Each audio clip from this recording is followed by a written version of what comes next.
Ini kisah nyata saya, Bu. Jadi saya 7 tahun galau cari istri, Bu. 7 tahun. Akhirnya saya mau pergi ke Malaysia ceramah bersama profesor guru saya.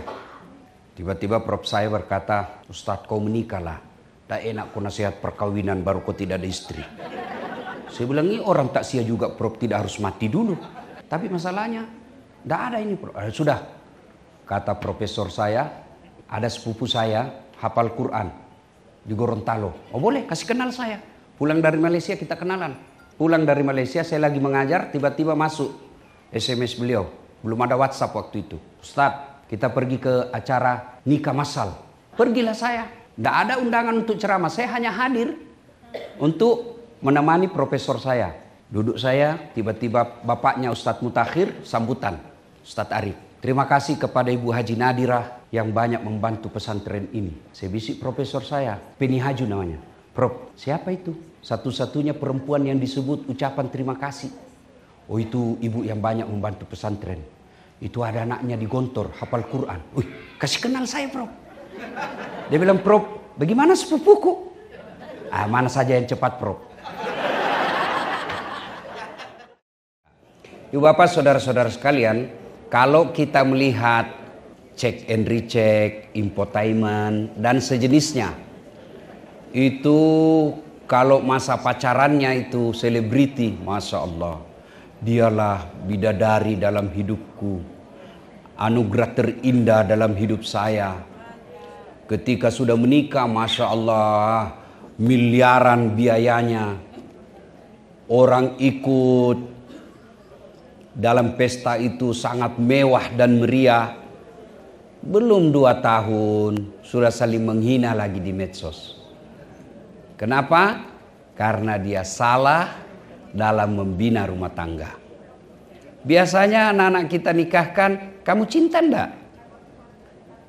Cinta tidak cukup untuk berumah tangga. Sudah punya kerja enggak?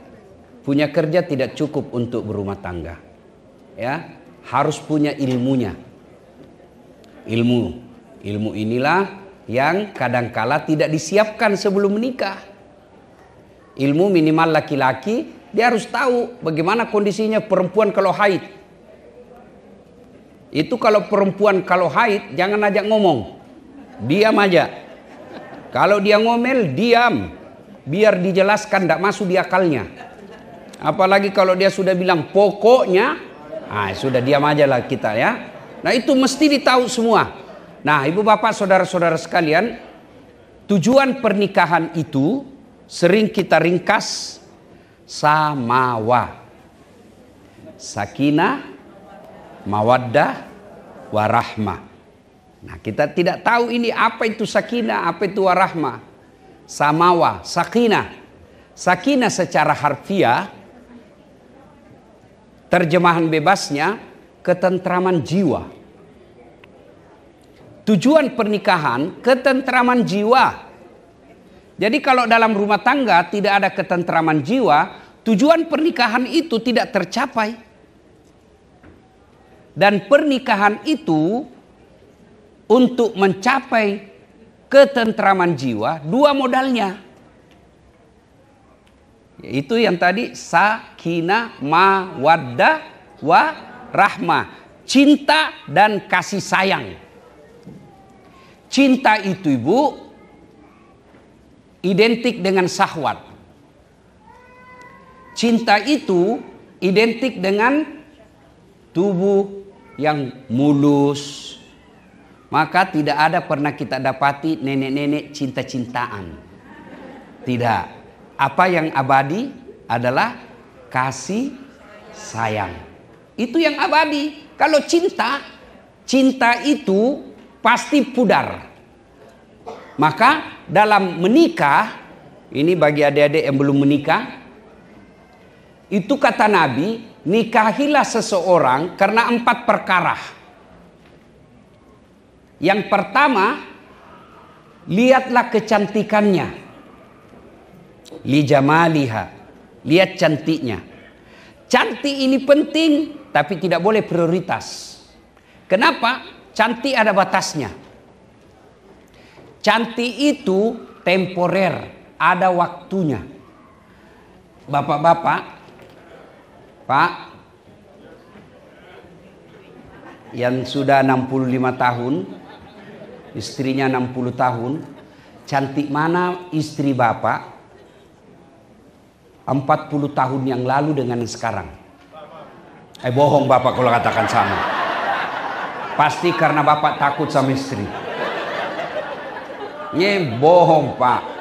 Ya, pasti. Jadi perlu itu cantik. Kenapa? Dia hampir 24 jam depan kita. Bangun dia lagi.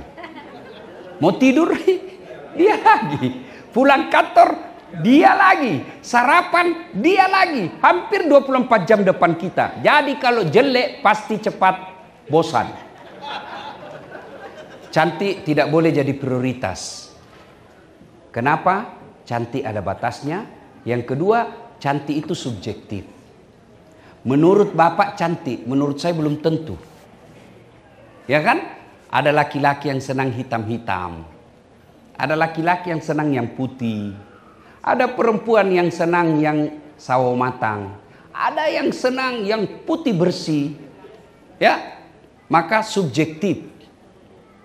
Yang kedua kata Nabi, nikahilah dia karena keturunannya. Penting cari keturunan, tapi tidak boleh prioritas. Orang Jawa katakan, lihat bebet, bibit, popotnya. Ya kan? Tapi tidak boleh jadi pertimbangan utama. Kenapa? Ada orang bapaknya Nabi, anaknya jadi pengkhianat. Nabi Nuh. Ya kan? Ada orang bapaknya pengkhianat, anaknya jadi Nabi. Nabi Ibrahim. Iya toh? Penting lihat siapa bapak ibunya, tapi tidak boleh prioritas. Yang ketiga, pilihlah karena kekayaannya. Kaya penting, tapi tidak boleh prioritas. Kaya dia Ustadz. Sampai generasi ke-7 dia tidak akan miskin. Masalahnya dia generasi ke-8. Ya. Maka kaya penting, tidak boleh prioritas. Kenapa? Bisa jadi tahun ini kaya, tiba-tiba bangkrut. Yang keempat, kata Nabi, lidiniha, lihat agamanya. Mahasiswa saya tanya, Ustadz, kenapa agama nomor 4? Mestinya dia nomor 1. Oh, ada dalam bahasa hadis. Betul nomor 4, tapi dia tidak titik di situ. Koma, ada penegasannya. Koma, stabilo, cetak miring, bold, garis bawah. Itu kalau diketik. Kata Nabi, utamakan agamanya, karena dengan agama kau akan dapat semuanya. Untuk mendapat keempat-empatnya, Bu, makhluk langka. Dialah cantik, keturunan baik-baik, kaya pula, bagus pula agamanya. 100 perempuan belum tentu ada 2 orang di antaranya.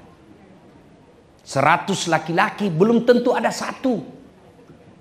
Kalau ibu tahu ada di Amerika makhluk seperti ini, tunjukkan saya. Saya juga masih mau.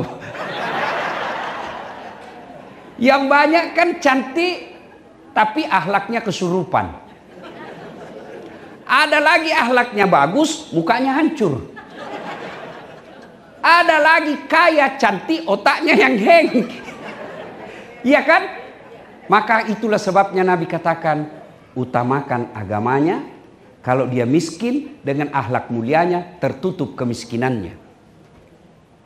Kalau dia jelek, dengan agamanya yang baik akan menutup kekurangan wajahnya. Paling sial, sudahlah jelek, miskin, keturunan orang jahat, tidak bagus lagi agamanya. Memangnya waktu milih merem. Nah, ibu bapak saudara-saudara sekalian, ini modal. Nah, yang banyak jadi masalah sekarang, kenapa rumah tangga banyak yang tidak saling menghormati. Setelah banyak orang curhat sama saya Bu hampir tiap hari curhat, Bu. Banyak sekali orang curhat rumah tangga. Setelah saya pelajari dan survei, salah satu sebabnya karena pacaran. 4 tahun pacaran. Selama 4 tahun pasti ada saling berkhianat. Karena berkhianat, bohong dan lain sebagainya, saling memaki. Kenapa? Tidak ada saling menghormati, tidak ada ikatan. Kebiasaan itu yang 4 tahun saling bohong, saling hina, saling maki, itu yang lanjut setelah menikah. Ada enggak rumah tangga yang enggak pacaran? Banyak. Orang tua dulu, enggak ada itu pacaran. Ketemu bapaknya, sudah besar anakmu ya? Oh iya, anakku juga sudah gadis, sudah atur nikah. Bahagia.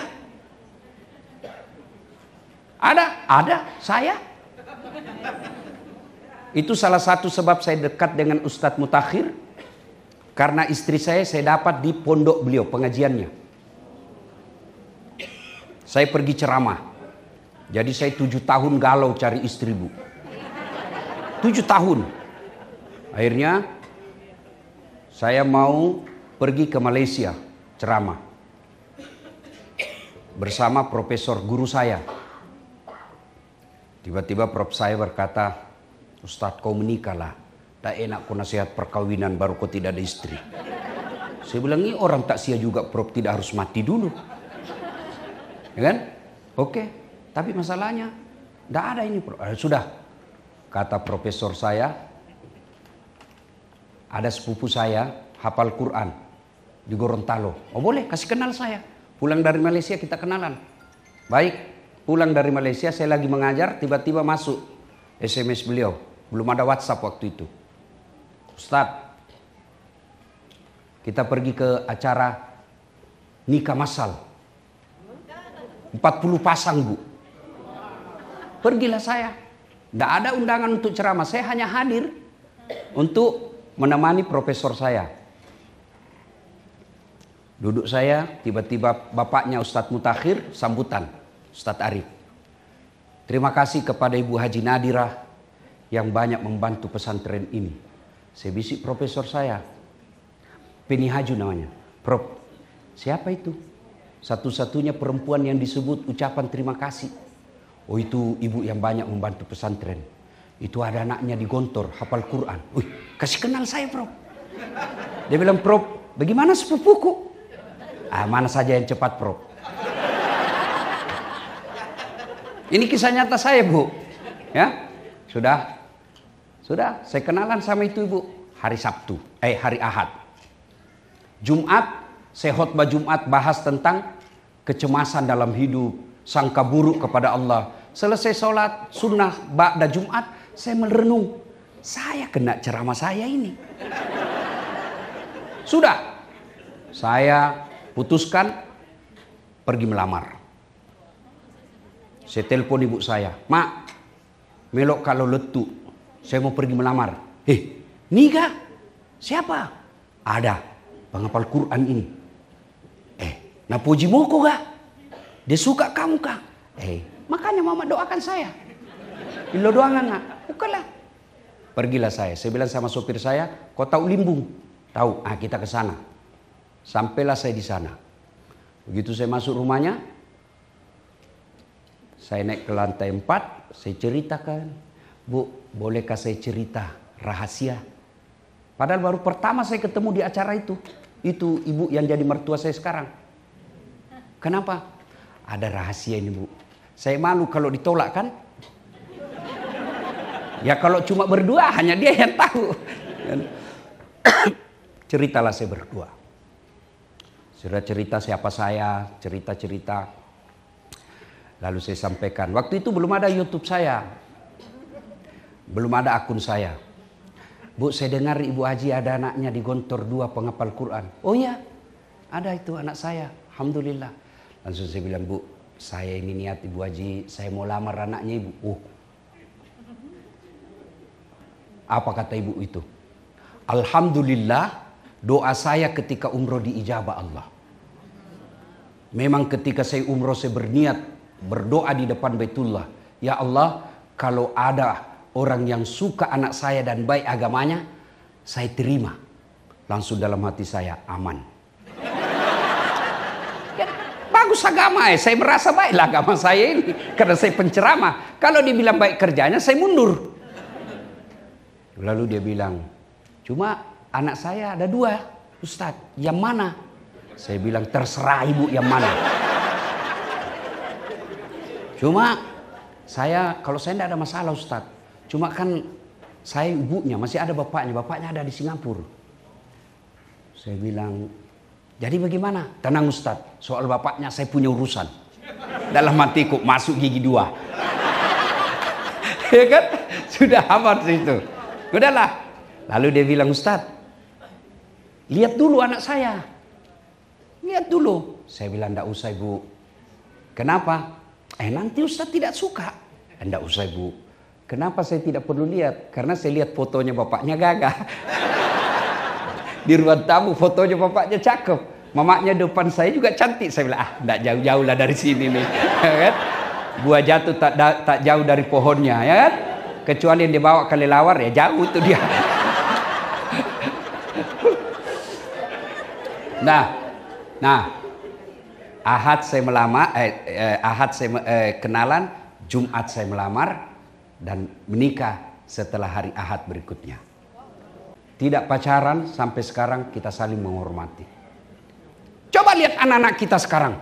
Masih pacaran sudah panggilnya papi mami. Itu yang ibu mau. Nah, ibu bapak, saudara-saudara sekalian, istri saya itu Bu, Allah karim. Saya hebat begini bukan karena saya hebat, karena istri saya. Mana bisa kita ceramah kalau istri kita teror? Mana bisa saya ceramah begini, begitu 5 menit sebelum tampil dia menelpon, pulang kau. Pulang. Pulang. Kenapa? Kesetrum istri anakmu. Itulah fungsinya istri.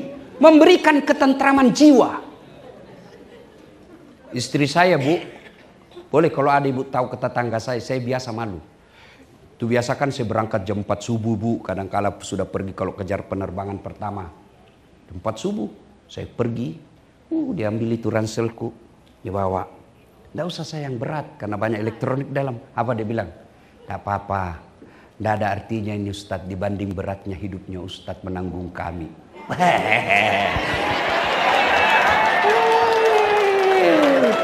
Masya Allah.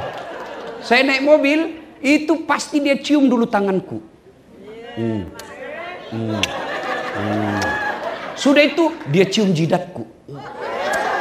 Sudah itu mata kiri lagi. Mata kanan lagi.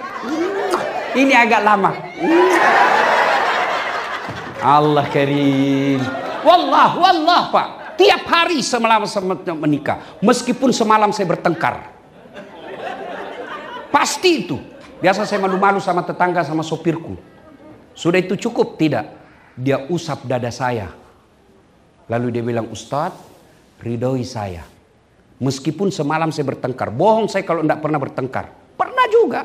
Tapi ketika saya mau pergi, hilang itu rasa pertengkaran. Kenapa? Belum tentu saya bisa hidup kembali ke rumah. Ustadz, ridhoi saya. Ridhoi saya. Dia tidak akan tutup pintu mobil sebelum saya bilang, iya, saya ridhoi kau sayang. Lalu dia bilang, ku lepas di kau pahlawan. Ini tambah-tambah saja ini bunda. Masya Allah. Jadi Bu, rezeki suami itu tergantung ketentraman jiwanya. Gimana suamimu cari tenang dengan cari nafkah kalau kamu tidak memberi ketentraman jiwa? Ketentraman jiwa itu bukan skincare. Enggak. Ketentraman jiwa itu akhlak yang baik. Akhlak yang baik. Tidak mungkin. Apa itu? Kamu mau jaga suamimu 24 jam. Tidak mungkin. Kau periksa HP-nya. Untuk apa? Ini yang selalu menjadi pertengkaran dalam rumah tangga, handphone. Tidak semua harus kau tahu itu rahasianya suamimu. Yang penting kamu dinafkahi dan dia tidak berkhianat. Saya kasih handphone saya sama istri saya. Ini handphone saya. Bu, dengar ini Bu, yang suka periksa handphonenya suami. Untuk apa? Kalau kau mau jaga suamimu, bukan dengan periksa handphonenya. Bukan dengan periksa handphonenya, tapi apa? Hadir kau di hatinya. Gimana kau hadir di hatinya kalau kau tidak hormati orang tuanya? Gimana kau hadir di hatinya kalau kau kasar ngomong? Gimana kau hadir di hatinya kalau anaknya kau tidak urus? Saya mewakili perasaan laki-laki dan pasti semua sama. Bu, ibu mau tahu enggak ketentraman jiwa seorang suami? Dia pergi cari nafkah, masuk WhatsApp istrinya. Bang, ini saya lagi ngajar hafalan Quran. Anak kita, alhamdulillah, ini si bungsu sudah Iqra 2. Itu suamimu dalam hatinya, ndak rugi saya menakit cari nafkah. Biar saya setengah mati cari nafkah, ternyata istriku baik. Bagaimana suamimu mau tentram jiwanya telepon? Di mana kau? Salon. Di mana kau? Di mall. Di mana kau? Lagi jogging. Di mana kau? Hai, banyak sekali tanya-tanya ini. Pulang di rumah, mestinya sudah siap makanannya, tidak kusiapkan. Jangan marah ya Bu, jangan marah. Ini gunanya dakwah. Supaya ada perubahan di antara kita. Kalau orang kaya, mewah rumahnya, apa aja bisa dibeli, tiap hari bertengkar, paling tidak hartanya tertukupi. Lalu kita cuma jauh, kerja juga ala kadarnya, gaji hanya untuk operasional sehari-hari, bertengkar tiap hari. Kapan kau bahagia? Yang herannya lagi bertengkar, hamil lagi.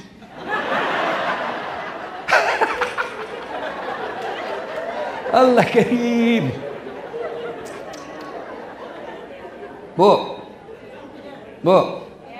Uy. Ibu. Mau jadi istri soleha? Catat. Jadikan status. Renah. R-E-N-A-H. Renah.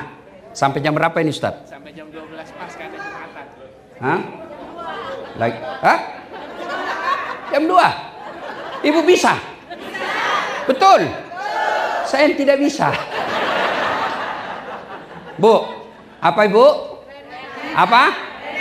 Rena. R-E-N-A-H. Rena. Rena. Satu, ramah. Tutur kata yang lembut. Sopan santun bicara. Kalau suamimu datang, sopan santunlah menyambutnya. Assalamualaikum kakandaku Arjunaku. Masya Allah. Disambut suaminya. Waalaikumsalam adindaku Sri Kandiku. Lalu ibu berkata, Masya Allah bang, makin cakep aja kau bang. Kata suaminya. Kata istrinya, cakep sekali kau hari ini bang. Kata suaminya, berarti saya jelek kemarin. Ini juga suami yang tidak tahu diri. Tutur kata yang lembut. Ada juga perempuan, makin ada temannya suaminya, makin dia tunjukkan kekasarannya. Dia mau tunjukkan, lihat ini, saya atur suami saya. Mana ada? Tidak ada itu dalam ajaran agama, istri mengepalai dan membawa suami. Tidak ada itu. Ar-rijalu qawwamuna 'alan nisa. Kalau ada perempuan yang mendominasi suaminya, biasanya suami seperti itu menderita lahir batin. Dan kalau ada peluang sedikit melakukan maksiat, biasa digunakan. Tapi kalau suami istrinya baik, siapapun goda dia tidak akan tergoda. Kenapa? Dia akan berkata, ada bidadari di rumahku. Sayalah buktinya, Bu. Banyak yang menggoda. Betul. Tapi saya selalu ada pernah pengusaha datang bawa anak gadisnya ke hotel. Di lobi ketemu. Pengusaha sukses di Kalimantan. Nikahi anak saya Ustaz. Pak Haji, ada istri saya. Tidak perlu ada surat-suratnya. Saya cuma mau ada keturunan saya ulama. Tidak bisa. Ada istri saya baik. Coba kalau istri kita tidak baik. Kesempatan. Jadi kami ini laki-laki Bu, tergantung istri. Sopan bicara. Dan hebatnya itu perempuan Islam, kalian tidak tanggung dosanya suamimu. Tidak tanggung ibu. Beda kami laki-laki, kami tanggung dosanya istri. Istri tidak pakai jilbab, istri tidak bayar puasanya, istri tidak sholat. Meskipun suaminya imam, ditanya, mana ini suaminya ini? Kok bisa istrinya begini nih? Itulah makna ayat ku anfusakum wa ahlikum nar. Ibu ditanggung. Bukan cuma di dunia, di akhirat juga ditanggung. Di dunia bu, malu kita kalau perempuan pulang lebaran tidak pakai baju baru. Malu itu istrimu, suamimu. Malu kita sebagai suami kalau sudah 10 tahun menikah tidak dikasih emas istri kita. Malu itu suami. Kadang-kala menderita cari nafkah. Tidak pernah dia telepon istrinya. Saya dimaki-maki sama bos. Tidak, dia rahasiakan. Kenapa? Cukup saya menderita. Itulah suami. Dan ditanggung sampai di akhirat. Makanya ibu jangan suka ngomel.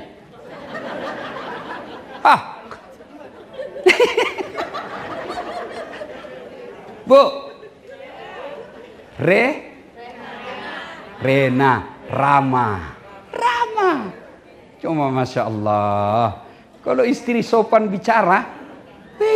Bu. Coba lihat itu kalau kita naik pesawat. Waduh, pramugari itu memang bos, Allah. Assalamualaikum Pak, selamat pagi Pak. Ini kami siapkan ada minuman. Mau minuman apa? Yang hangat atau es atau jus? Sudah itu dikasih mau kopi. Kopinya Pak pakai gula atau tidak? Gulanya rendah kalori atau gimana? Dan dikasihnya kita Pak dengan 2 tangan. Suamimu naik pesawat pelayanan bisnis kelas. Sampai di rumah pelayanan kelas ekonomi. Ya, minimal kalau kita tidak bisa bahagiakan suami dengan kecantikan wajah kita, perbaiki akhlak. Akhlak itu tutur kata yang lembut. Betul Pak? Betul Pak? Dengar itu. Tutur kata ramah. Ya. Oh 5 menit lagi. Karena Jumatan. 2. RE. Apa itu? Elok. Apa artinya?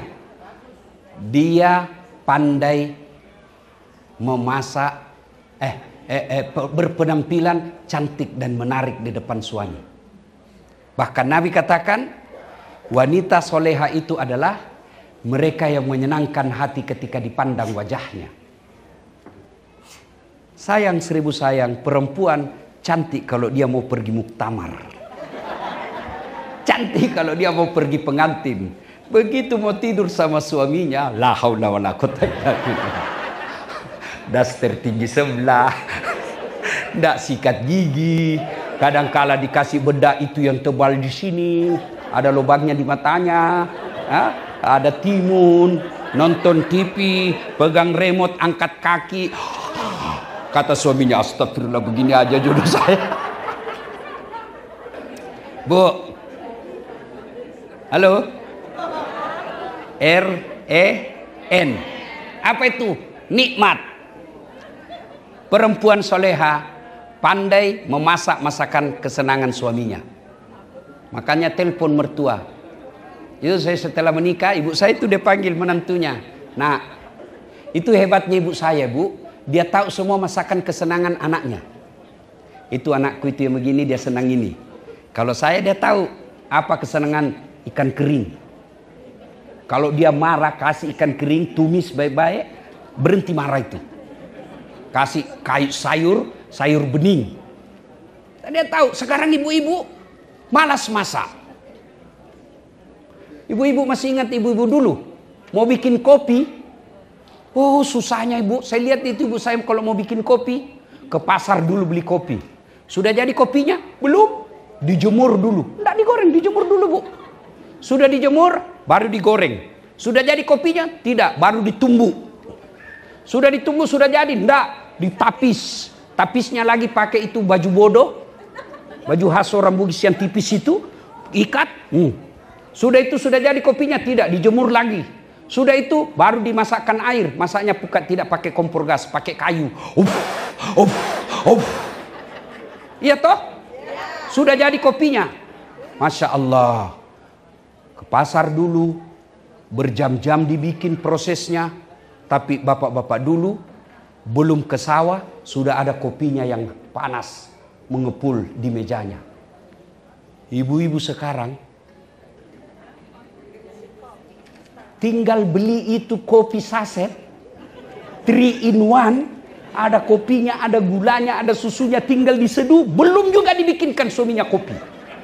Makanya jangan heran bapak banyak di warkop atau di kafe-kafe dia minum kopi. Kenapa? Istrinya enggak bikin kon kopi. Saya tanya bapak-bapak, kau enggak dibikinkan kopi? Dibikinkan si Ustadz di rumah, cuma ya kopi diminum, ngomelan dirasa. Bu, belajar masak-masakan. Ustadz boleh enggak beli-beli? Boleh, tapi ibu dapat pahala apa? Kalau ibu masak, bukankah ke pasar langkah-langkah kaki itu ibadah? Bukankah ngangkat pakaian itu ibadah? Bukankah masak itu ibadah? Bukankah itu berkeringat ibadah? Sehingga kalau semua proses masak itu jadi ibadah, banyak pahalanya ibu. Kalau beli saja, ibu dapat pahala apa? Boleh selama suaminya senang. Sekarang di Indonesia saya lihat sekarang, mau pulang suaminya ditelepon, bang mau makan apa? Senanglah kita. Wah, dimasakkan. Ternyata GoFood. Ya, nah, ibu bapak saudara-saudara sekalian, waktu sebenarnya ini harus lebih panjang karena masalah kita dalam kehidupan sehari-hari, masalah rumah tangga. Cuma waktu terbatas. Sebenarnya ibu, ini saya mau gaspol juga ini bapak-bapak. Ya, dia mau berharap suami istrinya seperti Siti Hadijah, tapi kita bukan seperti Muhammad. Nah, cuma karena waktu terbatas ya, bapak-bapak enggak digaspol. Habis waktu Pak ya? Ya, jadi ibu bapak. Oke, sudah waktu Jumat. Jam berapa Jumat? Amal itu ada 2 bu. Amal kebaikan, amal keburukan. Masuklah kita dikubur. Ketika kita dikubur, nangislah orang. Tapi dia injak-injak kita itu. Nangis tapi dia injak-injak kita. Dia injak-injak tanahnya. Tapi dia injak-injaknya kita. Ada kesalahan kita. Dia pikir dia masuk ke liang kubur. Tidak, yang tempat kita itu bukan kubur. Namanya liang lahat. Ibu pernah lihat kan orang diantar jenazah dimasukkan ke kuburan. Itu ada kubur dulu, tanahnya yang seperti ini. Sudah itu digali samping. Yang pas-pas dengan ukuran badan kita. Sudah itu bu, dikasih kayu. Ya, nah di sini digali, cek. Sudah itu dimasukkan begini, ada penghalangnya. Itu tempat kita. Sudah, baliklah semua orang. Kata Nabi, putus semua amal-amal. Tidak bisa lagi kau sholat, tidak bisa semuanya. 3 aja yang bisa mengalir terus menerus. 1 anak yang soleh dan soleha. Ibu-ibu saya tanya, bisa ndak anaknya ibu jadi dokter, ndak pernah kuliah fakultas kedokteran? Bisa ndak Pak? Tidak mungkin. Bisa ndak anaknya ibu jadi anggota DPR, ndak pernah nyalek? Tidak mungkin, ya kan? Bisa ndak anaknya ibu jadi tentara, polisi, ndak pernah daftar tentara, polisi? Tidak mungkin. Tapi bisa ndak anaknya ibu soleh dan soleha meskipun ndak sekolah? Bisa. Maknanya Allah lebih mudahkan anak kita jadi soleh dan soleha daripada jadi pejabat. Cuma sayang kita lebih bangga kalau anak kita pandai bahasa Inggris, tidak malu kalau anak kita tidak tahu ngaji. Hebat sekali itu. Itu kan kalau kita di tanah air, kagum kita lihat anak SD pandai bahasa Inggris. Hebat sekali Ustaz anaknya itu. Kenapa? Baru kelas 2 SD lancar bahasa Inggris. Sebenarnya enggak hebat itu. Banyak yang begitu. Masa banyak? Kok ke Inggris? Tadi itu saya terbang dari New York ke sini. Anak-anak depan saya, bu, bahasa Inggris bersaudara. Lancar betul. Apa istimewanya? Banyak yang begitu. Yang istimewa itu bu, sholat subuh dingin, bunyi gerbang pintu kita, kita intip anak kita pergi ke masjid sholat jamaah. Itu yang istimewa. Sholat tahajud, hadir dia. Itu yang istimewa. Profesor anak kita, kaya, populer, selebriti. Tidak ada sholat, Tidak ada gunanya ibu kalau sudah dalam kubur. Coba lihat anak-anak kita sekarang kalau pergi ziarah kubur. Coba lihat. Dia baca doa. Tidak, update status. OTW ziarah kubur. Dia tidak baca doa tuh. Jangankan anak. Ibu sendiri banyak saya lihat. Ibu-ibu. Serba hitam. Kudungnya hitam. Tasnya hitam. Roknya hitam. Bajunya hitam. Payungnya hitam. Datang selesai lebaran. Dia baca doa. Bukan. Imam yang disuruh. Pak Imam. Bukan imam. Ada yang penjaga-jaga kubur itu. Bacakan doa. Yang baca kubur tidak tahu bahasa Arab. Ibunya juga tidak tahu bahasa Arab. Dia bacalah doa. Ini yang disuruh baca doa. Allahumma gfirli. Ini ibu di belakang. Amin. Wali walidayya. Amin. Warhamhuma kama rabbayani saghira. Amin. Kasihannya ini ibu. Dia kira ibunya didoakan. Padahal ibunya ini Pak Imam ya. Pak yang baca doa. Apa artinya itu? Allahumma gfirli. Ya Allah ampuni dosaku. Siapaku yang baca doa. Ibu bilang amin. Padahal doanya ini dikabulkan. Kedua orang tuaku. Amin. Orang tuanya nih. Maka ini karena kita tidak tahu agama. Maka ibu-ibu, anak mesti diwariskan agama. Dan agama kalau di tempat seperti ini sangat sulit anak-anak kita belajar di rumah. Itulah pentingnya ada masjid. Ini yang ceramah. Kalau Ustadz mutakhir memang orang pondok. Kalau saya bu, ibu sebut deh ustadz-ustadz kondang di Indonesia. Sebut. Semua dari pondok dan Timur Tengah. Saya SD SMP di kampung. SMA kelas fisika. Kuliah sospol. S2 PR. S3 komunikasi. Ngajar sekarang jurusan komunikasi. Universitas Hasanuddin. Di mana saya belajar? Agama. Masjid. Di masjid. Saya baru sadar kira-kira 3 tahun terakhir. Oh begini cara Allah memelihara saya. Kenapa ibu? Saya selalu dekat dengan masjid rumah saya ibu. Bukan saya ya. Allah yang memang mengantarkan saya selalu dapat rumah dekat masjid. Di kampung saya, rumah saya tidak jauh dari masjid. Mungkin 300 meter. Hijrah saya ke Makassar, pertama tinggal di Yosudarso. Dekat dari masjid Jalan Dakwah. Ada masjid di situ. Pindah saya dari Jalan Dakwah, Yosudarso, pindah ke Jalan Harimau. 9 tahun saya ngontrak di situ. Lebih dekat lagi bu, tidak sampai kira-kira 20 meter. Gunung-gunung saja saya sampai. Saya pindah lagi di Baeng-Baeng, ada lagi masjid dekat lagi dari rumah. Tempat saya ngontrak. Ya, Babul Jannah namanya. Pindah lagi ke Setok Dopuli, itu di Jalan Cemara, dekat lagi dengan masjid. Ada itu masjid di Perumnas Todopuli, dekat lagi saya. Malah saya jadi ketua remaja masjid di situ. Pindah lagi saya ke Todopuli, ada lagi masjid. Saya ngontrak di situ, ada lagi masjid di belakangnya. Nah, saya pindah ke Hertasni sekarang tempat saya. Tidak ada masjid, saya bikin masjid depannya. Jadi ibu, kalau beli rumah di Jakarta, beli rumah di Surabaya, di kampung ibu, untuk anak, beli rumah yang dekat dengan masjid. Kita kadang-kala beli rumah, kita pergi ke pameran perumahan 10 menit dari bandara. Tiap hari kau mau ke bandara? Hah? 5 menit dari mall. Memangnya kau tiap hari mau ke mall? Hah? 10 menit dari rumah sakit. Doa supaya ibu tidak masuk rumah sakit. Yang ibu cari 10 menit dari masjid. Kenapa? Kalau ibu dekat dengan masjid rumahnya, insya Allah anaknya main di masjid. Anak main di masjid. Kalau ibu dekat dengan masjid, minimal ibu jadi pengurus majelis taklim. Kalau bapak dekat dengan masjid, insya Allah bapak jadi pengurus masjid.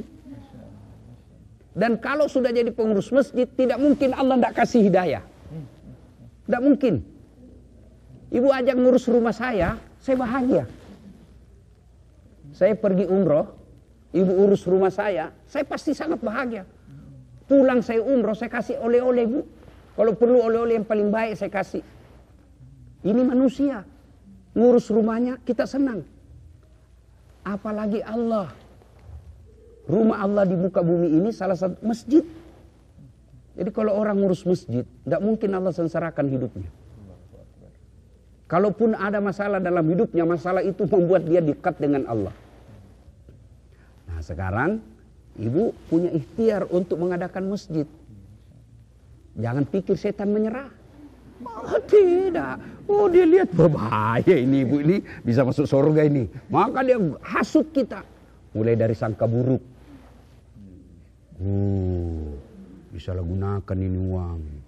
Nah itu sangka itu. Sangka buruk. Setan masuk di situ. Yang pegang uang setan juga masuk. Ambil aja. Ambil itu kan ada hakmu sebagai amil. Itu setan masuk. Jangan pikir kalau kita mau berbuat baik setan paling sibuk. Dia enggak bakal dia biarkan kita. Maka kumpul-kumpul seperti itu setan juga panik dia. Aduh ada lagi si Dasat ini. Itu setan. Andai saja ibu lihat ini, dia kepanasan dia di sini. Kenapa enggak dilihat? Karena kalau ibu lihat lari kita semua. Tapi percaya di sini ada, cuma enggak lihat karena alam kita berbeda. Maka percaya ibu bapak saudara-saudara sekalian, niat untuk mengadakan masjid sangat mulia. Ya. Nah, maka tidak cukup dengan niat, harus ada ikhtiar. Percaya deh Bu, tidak ada orang yang susah hidupnya kalau dia bangun masjid. Saya sudah buktikan banyak orang. Untuk mancing kekayaan itu, semakin besar ikan yang kita mau, harus umpannya juga harus besar. Jadi kalau orang cari nafkah memperkaya diri dengan tambah jam kerja, lembur kiri kanan, itu bagi orang yang tidak beriman. Bagi kita orang beriman, 4 ini kunci rahasianya ini rezeki. 1, salat duha. 2, baca al-waqiah. 3, sedekah. 4, silaturahmi. Dan saya sudah buktikan itu. Saya selalu bilang, Bu, saya ini tidak banyak uangku. Tapi banyak temanku. Temanku yang banyak uangnya. Kemana-mana saya selalu gratis. Itu kalau saya ke pasar di Makassar, tidak pernah laku duit saya, Bu. Baru saya turun dari mobil sudah yang teriak, Assalamualaikum Ustaz. Dalam hatiku aman dan terkendali. Ada yang bayarkan sayur saya. Tidak usah. Tidak enak Bu, masih pagi-pagi. Tidak usah Ustaz. Dalam hatiku memang itu yang kutunggu. Ya kan? Silaturahmi. Jadi kalau ada orang, dia bagian dari usaha. Mencari kekayaan, lembur kiri kanan. Bagi kita pakai aja ini 4 tips. Sedekah. Ya. Dan orang sedekah tidak Allah lihat banyaknya. Tapi yang Allah lihat rutinitasnya. Mungkin ibu tiap Jumat cuma $10. Tapi rutin dan ikhlas. Allah lihat, wah baik ini, tambah dia rezekinya. Apa susahnya Allah kasih? Ya. Nah, kemudian anak soleh, sedekah yang bisa kita nikmati di alam kubur. Yang berikutnya adalah ilmu yang bermanfaat. Jadi kalau ibu dapat ceramahnya ada saat latih, jangan berhenti di situ, share. Like and share. Kalau ibu nonton ini sekalian, ibu kalau nonton ceramah saya di YouTube, ada iklan jangan di skip. Kalau ibu skip, ibu hanya dapat ilmu, saya hanya dapat pahala. Tapi kalau ibu nonton 1 iklan, 2 iklan, kan paling 30 detik. Ibu kalau nonton itu artinya ibu menyumbang ke saya. Dan itu bukan untuk saya, tapi untuk orang-orang yang kita bantu. Dari mana saya dapat duit bisa bangun masjid? Ya itulah itu, dari YouTube. Maka kalau ibu nonton, jangan lupa, jangan di skip iklannya.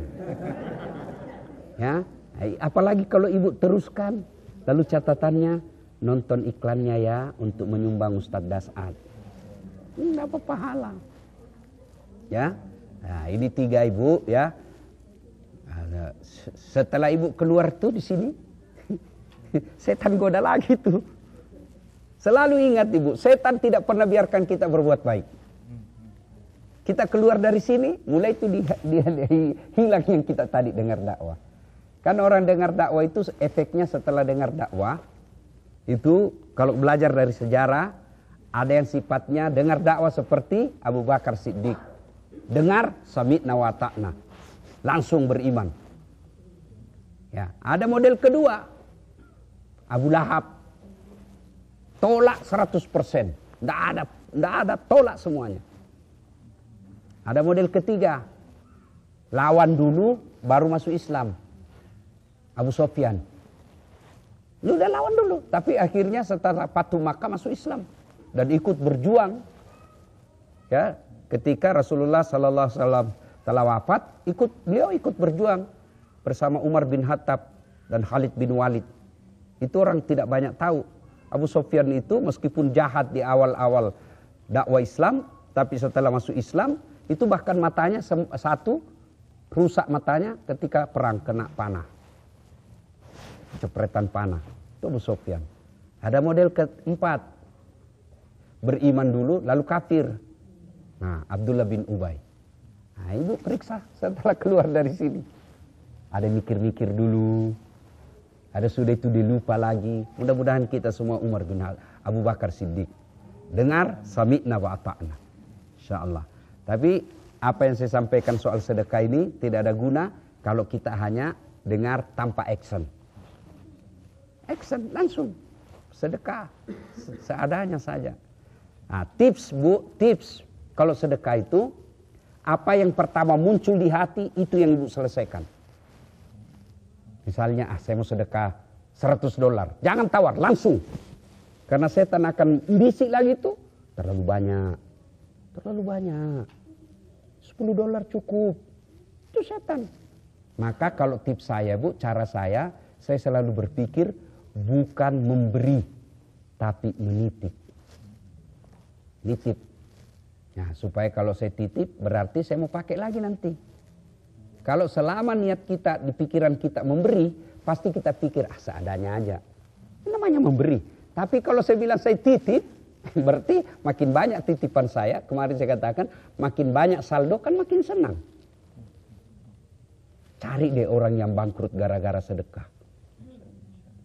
Di Sulawesi Selatan ada namanya Haji Andi Sose. Kalau ibu ke Sulawesi Selatan dapat masjid Juang 45, beliau yang bangun. Terakhir beliau bangun itu masjid 165 masjid. Tidak pernah kita dengar bangkrut, tidak pernah kita dengar sakit. Yang paling kita dengar habis kawin lagi. Paling itu kita dengar, oh habis kawin lagi, oh istrinya muda betul. Itu aja kita dengar. Tidak pernah kita dengar sakit. Dan setiap pejabat yang mau masuk ke Sulawesi Selatan pasti datang ke rumah beliau. Nah, sedekahlah. Ya, wallahu a'lam bishawab. Terima kasih Ustaz.